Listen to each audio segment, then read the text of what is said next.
Okay, we're still in the rabbit hole about the path of least resistance. We're on a section called page 20, if you have the PDF, called Creating Momentum. Many of the theories describing creativity these days have a tone of beginner's luck. For professional creators, there's a different tone, that of ever increasing momentum. Not only is the creative process a reliable method for producing the results you want, it also contains the seeds of its own development. For example, the more music Mozart wrote, the more he was able to write. His increasing experience gave him the momentum typical of the creative process.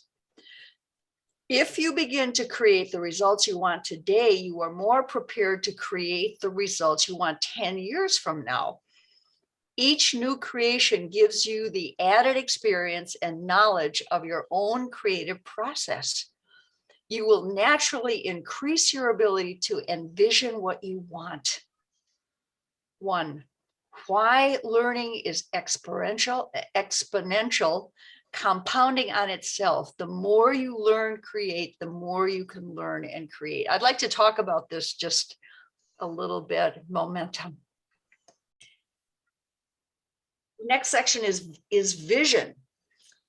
The best place to being the creative process at the end, the best place to being the creative process at the end. I don't get what that means.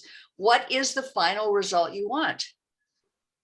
Oh, there's another typo here. The best case to begin the creative process, that's a mistake, is at the end. Start where you want to be and work backwards. That makes sense to me. What's the final result you want?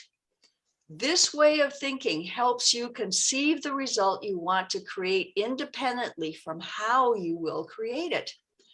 This is probably the opposite of what you learned in school.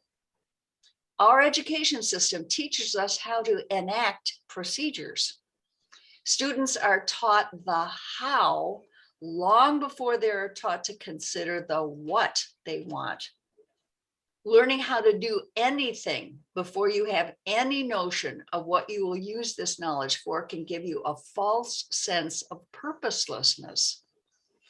Some of the best education relates to what the student is learning with what can result from its mastery.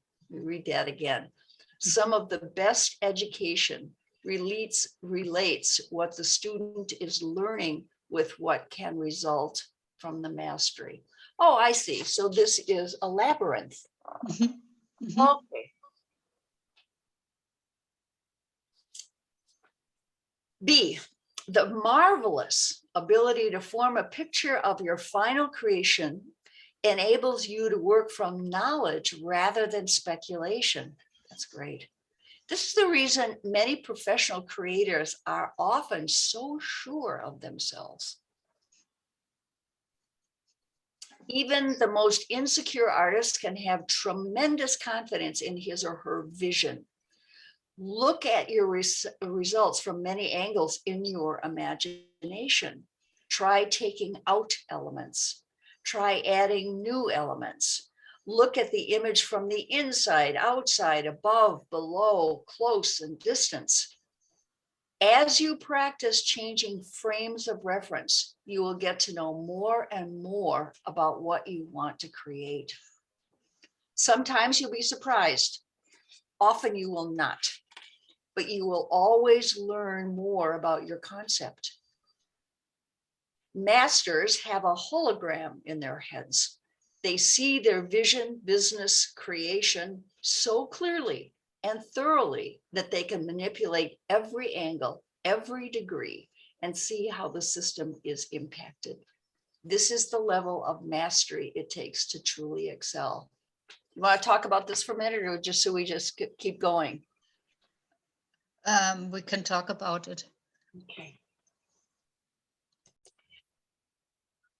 So he says, how clear do you need to be about the result you want? The answer he has is clear enough that you would recognize the result if you had it.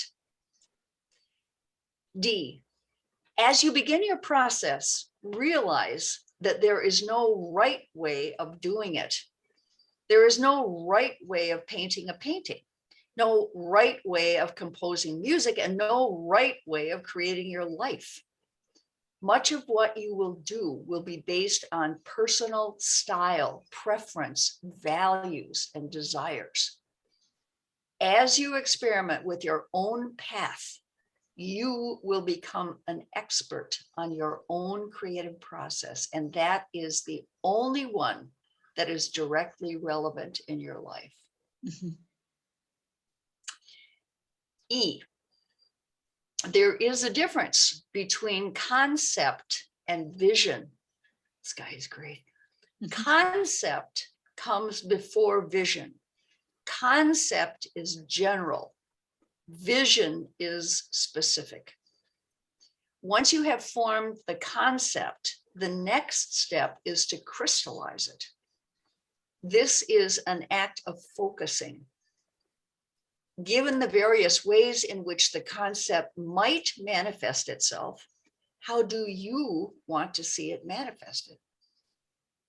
The same principle of the conceptual stage applies to the vision stage. The vision need only be clear enough that you would recognize it if you created it. The essential difference lies in focus, and focus is made possible by limitation. When you focus a concept into a vision, you are limiting many ways into a single way. All vision is concept, but not all concepts are vision. While in the conceptual stage, you are trying out many possibilities. In the vision stage, you have decided on one and only one. Okay, this is F. Your life can be a creation. Most people don't think like this, but it's true. What a difference that is from reacting or responding to the circumstances. Your own life can become a separate entity. And when it does, you can form it, mold it, and change it the way you want. When you are able to do this, you are free to develop your life as independent of your identity. You can succeed or fail without the added burden of an identity crisis. Must separate between what you want from what you think is possible. All is speculation before you try. Many creators are unaware of the exact processes until they are through. Very often the completed work is incomprehensible until after it's finished. It is as if the result is led by the inner eye of vision. Here are questions to get to know what you want.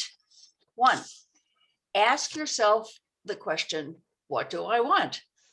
You are able to focus your attention quickly and are accurately describing the truth to yourself. If you try to find a way to get there before you know where you want to go, naturally you can expect confusion to accompany your quest. Then consider what you want independently of considering the process. A final result is something that exists by itself. Its purpose is not to lead you to other results, even though it may. And the third one is separate what you want from the question of possibility. Lying to yourself always breaks down your relationship with yourself, creates stress, and represents the truth as potentially dangerous and threatening. Can we just stop a bit? Yeah. Okay, we're going to stop right here on page 22, and there's a number 12 called Facing Reality for next time. So we'll see you next time. Yeah. Are you sure? Yes.